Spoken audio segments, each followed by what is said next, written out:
The Karen from MSNBC, Kristen Welker, was trying to play politics with Kristi Noem over here, but Kristi Noem knows how to play politics too. So you had these two ladies who really kind of seemed like politicians with each other by staying measured, giving these calm responses, but yet they each were making some good points. And so it makes you wonder, who should I believe? I mean, come on, we usually don't trust the liberal Karens of the world from MSNBC and CNN. But with all the wishy-washy responses we've seen from the Trump administration regarding the Epstein thing, this interview kind of makes you think. It's SeanDaniel here. Now, before you get all irritated about me proposing the fact that a liberal media member might make some good points, just relax, watch the video, chill out like Brutus back there, and then let me know what you think. And joining me now is Homeland Security Secretary Kristi Noem.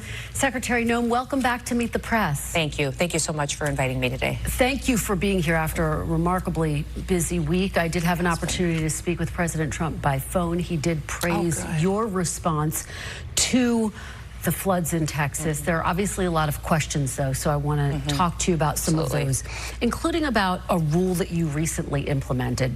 It reportedly requires that every FEMA contract, every grant over $100,000 be personally approved by you. Now, officials within the agency have told multiple news outlets that the policy led to a slower deployment of some FEMA resources, including urban search and rescue crews. So let me just ask you, did your policy delay some of the critical response resources on the ground in Texas? You know, those claims are absolutely false. Within just an hour or two after the flooding, we had resources from the Department of Homeland Security there helping those individuals in Texas. It was a heartbreaking scene, and I think it's been well covered about what the Coast Guard did, how they were deployed immediately and helped rescue so many individuals from those floodwaters. And we had Border Patrol down there with their tactical teams, and FEMA was there just within a few hours as well. So those claims are false. They're from people who won't put their name behind those claims. And those call centers were fully staffed and responsive. And this was the fastest, I believe, in years, maybe decades, that FEMA has been deployed to help individuals in this type of a situation. Well, let's drill down a little bit. I know there were resources that were deployed, but I think the question revolves around, were all of the necessary resources deployed? According to reports, multiple FEMA officials said you didn't approve the deployment of these FEMA search and rescue teams until Monday, which was 72 hours after the flood started. Nope, they were deployed immediately as soon as they were requested. And I think what matters the most here is what the local officials on the ground say and what their feedback is. You know, I was there that very morning, in that afternoon when the flooding was happening, and was with those emergency responders right away, with the governor, with Nim Kidd, who's running the state's response. And every one of them will tell you that they got everything that they needed when they asked for it immediately, and that they've never seen a federal government respond in support of a state's management of a disaster situation like this. So those claims, I don't know who's making them out of FEMA. And because FEMA has been incredibly responsive, we've had over 700 different employees engaged right in Texas, and as soon as that disaster request was put in, forwarded to the White House and approved within hours. Well, when was the request put in, and when did you approve it? And is this accurate that there's this $100,000 sign-off that you have to do? The $100,000 sign-off is for every contract that goes through the Department of Homeland Security. So you did implement that policy. It's an accountability on contracts that go forward, but there was no break in contracts. Those contracts were approved as soon as they were in front of me, and FEMA knew they were fully to deploy the instant that the local officials asked for the request. Makes sense what Kristi Noem is saying. Why don't you check with the actual officials versus a few people, a few reporters? Check with what the actual officials say. Now, they could just keep going back and forth with this argument of what he said, she said. We're going to see if Kristen Welker over here is going to push as hard as we've seen her push in a lot other interviews. My guess is she's going to be starting to ramp it up right about now. When did you get the request for these search and rescue teams and other resources? They were immediately responded. What day? And everyone will tell you. According to reports, they didn't arrive until the governor will say, well, this is what I think is really unfortunate, is that we have a situation where so many individuals are playing politics with what happened to Texas. And the governor and the emergency responders on the ground, the mayor of that city, the judge in that county who has some authority over emergency response, every one of them said, as soon as we asked for help, they were here. The federal government was here. And we didn't just deploy FEMA. We deployed our Coast Guard and BORTAC teams. Border Patrol was amazing. Every single agency that we had was there helping as many individuals as we possibly could. And that's what I think is remarkable. It's a very different response, I think, from the federal government we've ever seen in a disaster like this, because we had so many different agencies immediately respond, and that's the way that it should be. I do want to talk big picture in just a moment, but the New York Times is reporting that thousands of calls from flood victims to FEMA call centers went unanswered in the middle of this ongoing disaster because you didn't renew contracts to keep call center staff in place until nearly 1 week after the floods. Why did it take so long to extend those contracts? It's just false. Those contracts were in place. It didn't take 5 days? No employees were off of work. Every one of them was answering calls. So false reporting, fake news, and it's discouraging. It's discouraging that during this time when we have such a loss of life and so many people's lives have turned upside down, that people are playing politics with this because the response time was immediate. And if you talk to anyone in Texas that was there, that was a part of this operation, they would say the federal government and President Trump immediately responded. Just to be very clear, on July 7th, 15.9% of calls were answered. I mean, does that concern you that only 15% of calls were answered? These are people in a desperate state. FEMA, often the first call that they make, only 15% were answered on July 7th, several days after the floods. These contracts were in place and those people were in those call centers and they were picking up the phone and answering these calls from these individuals. So that report needs to be validified. I'm not certain it's accurate, and I'm not sure where it came from. And the individuals who are giving you information out of FEMA, I'd love to have them put their names behind it, because the anonymous attacks to politicize this situation is completely wrong. I care. These emergencies need to be conducted exactly how President Trump handled this one. It was that the local responders are the ones who execute the response. The state comes in and manages it, and then the federal government comes in and supports it. And as soon as Texas asked for anything, we were there. Who do you guys believe? Do you guys believe Kristi Noem? Do you guys believe Kristen Welker with her reporting? Because normally we don't trust the liberal media. They lie, they try to put the Trump administration in a negative position. But with all the answers we've been hearing about this Epstein situation, and Dan Bongino and Kash Patel and Pam Bondi, and even Trump pushing back when we ask questions about the Epstein situation, is the Trump administration just trying to put out a great face to the media, even if it's true that only 15% of the calls were answered? Is that true? Because it's an anonymous report. Are they really putting their name behind what they're saying, and is it true? I don't know. I don't know what to make of it. Ever since the Epstein thing that's gone on with all these political answers and then nothing coming out, and which we can understand why nothing came out, because D.C. is so evil and twisted that there's so much pressure to not release that list.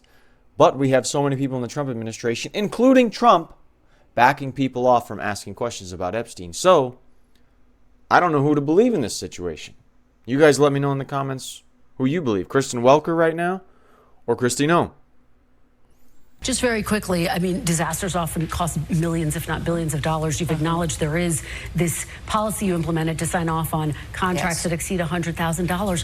Why add extra red tape when there is a crisis of this magnitude? It's not extra red tape. It's making sure everything is getting to my level and that it's immediately responded to.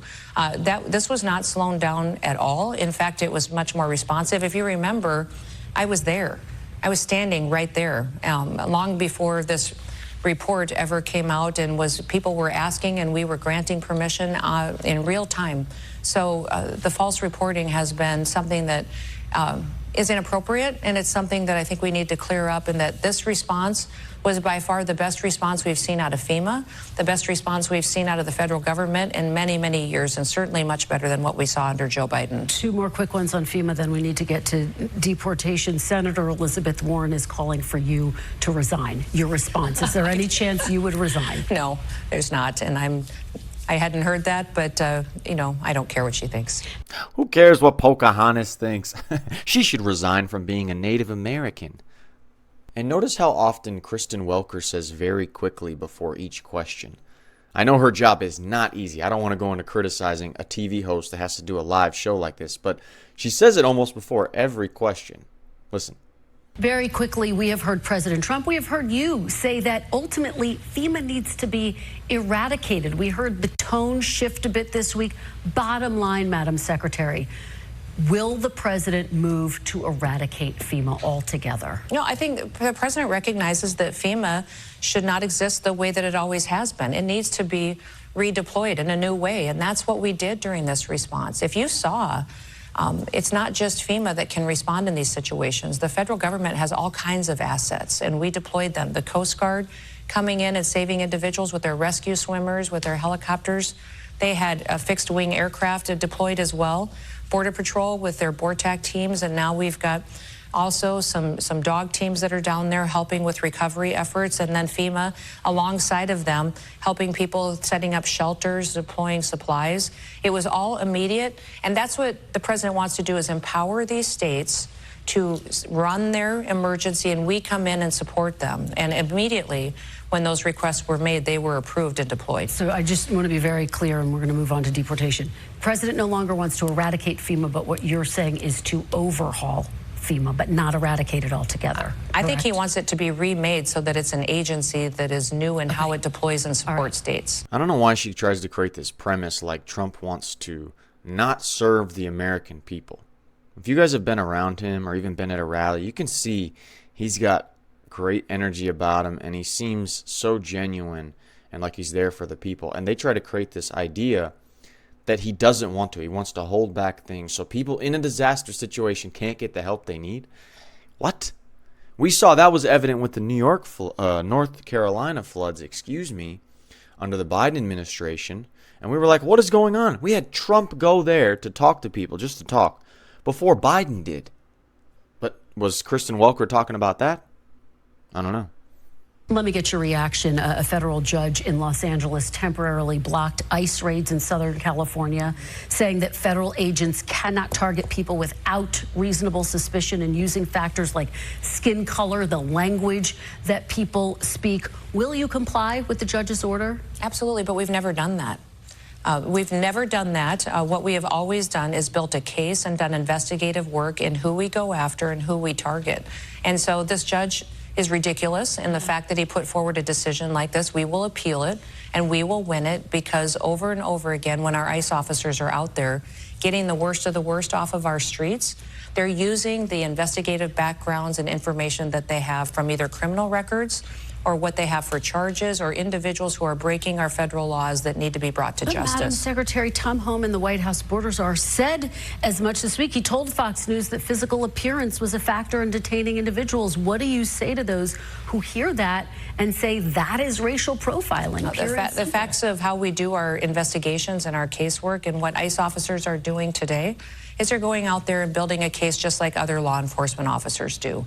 They're going out there and doing the investigative work, gathering the information to decide how we're going to run our ops and how we're going to target individuals. And overwhelmingly, people have heard the president say over and over again about how important it is that we continue to go after the worst of the worst. This week, we've got murderers off the street, rapists, child pedophiles. If you look at that marijuana grow facility that we recently just did an operation on, over 319 individuals were brought into custody, and 14 unaccompanied children that means that they don't have their parents with them. They're working in a facility where they could be exploited, trafficked, maybe sex trafficked, and then we've got individuals there who are working at the same facility who are creating, distributing, and taking advantage of children for child pornography. So this is something that President Trump has taken seriously, is protecting children while we're doing it. See how she framed what Tom Homan said about someone's physical appearance playing a factor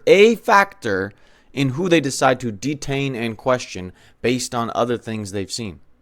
But she still is repeating the same lie that Dana Bash over here was repeating to our main man, Tom Homan. I'll link this video that I just posted at the end of this video if you want to check it out and see how he combats this lie to her face.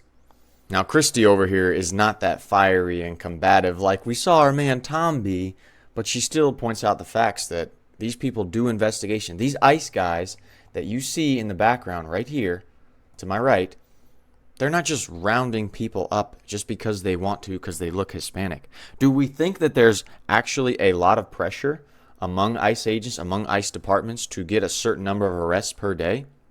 Yeah. Does maybe that cause them to do some things sometimes? I don't know. But we do know they deal with pressure. But we do know the pressure comes from a good place because the Trump administration, especially Stephen Miller, Tom Homan, they need to get these illegals out of the country. They only have 4 years to do this. And some of that might involve using how someone looks as a factor in a multitude of factors before you decide to detain and question them. Couple more here, if we can get them in. Florida lawmakers visited the migrant detention center in Florida, which your administration has dubbed Alligator Alcatraz. Congresswoman Debbie Wasserman Schultz said that the conditions there are inhumane. More than 30 people stuffed into a jail cell. She said they get their drinking water and they brush their teeth from the same place where they go to the bathroom. Madam Secretary, what do you say to these lawmakers who argue this is not humane treatment of individuals, of humans? Well, our detention centers at the federal level are held to a higher standard than most local or state centers and even federal prisons. The standards are extremely high. Now, this is a state-run facility at Alligator Alcatraz, but they have stuffed into a jail cell? They have a contrast. Well, I've been there and I've seen these rooms that they are in. I wouldn't call them jail cells. I would call them a facility where they are held and that are secure facilities, but are held to the highest levels of what the federal government requires for detention facilities. Democrats have called them cages, though. They say I wish they would have said that back and during the Biden administration and back when Democrats were in the White House and they were piling people on top of each other on cement floors and literally didn't have 2 feet to move. They never did that, and that's why this politics has to end. We took cameras in there. We will take cameras in there and show people what these facilities look like, because if you compare them to what happened under the Biden administration and under the Obama administration, these centers are at the highest levels, and they're even higher than what our federal prison standards are or state or local often are. And yet your deportation policies are different, and you are finding new facilities, including this one, Alligator Alcatraz, and you say there could be more very quickly. We are looking for more information and how we can get more detention centers, but I would encourage people to self-deport. You know, that is the easiest thing for these families to do, because then you get the chance to come back. Then you get the chance to come back to the United States, and that's exactly what we want, is them to do it the right way. All right. Secretary Kristi Noem, thank you. See, Kristi Noem and the Trump administration, they must be getting media training to be prepared for this with logical responses to back off the media like that. Because Tom Homan said the exact same thing in the video, which I'll link at the end of this video, against Dana Bash. And it does raise a good point. Where was all the freak out, not only by the media, but by the Democrat lawmakers who want to go do surveillance on this facility? We need to be let in there right now because we need to check if it's quality. Were they ever doing that at the border when there was people coming across and being held for a bit in an area? Were they ever doing it at detention centers under the Biden administration? Were they ever even checking on the free places that illegals got to stay, different hotels in different cities, Denver, LA, New York, Chicago, or when migrants were staying in sleeping bags in the Chicago O'Hare Airport? Were there any Democrat lawmakers going in and be like, man, I need to investigate this to make sure they have humane treatment? No. And that is probably the best point and rebuttal I've heard from this Trump administration team. You can tell they're coached together on what to say, how to respond to some of these allegations so we can have a unified message.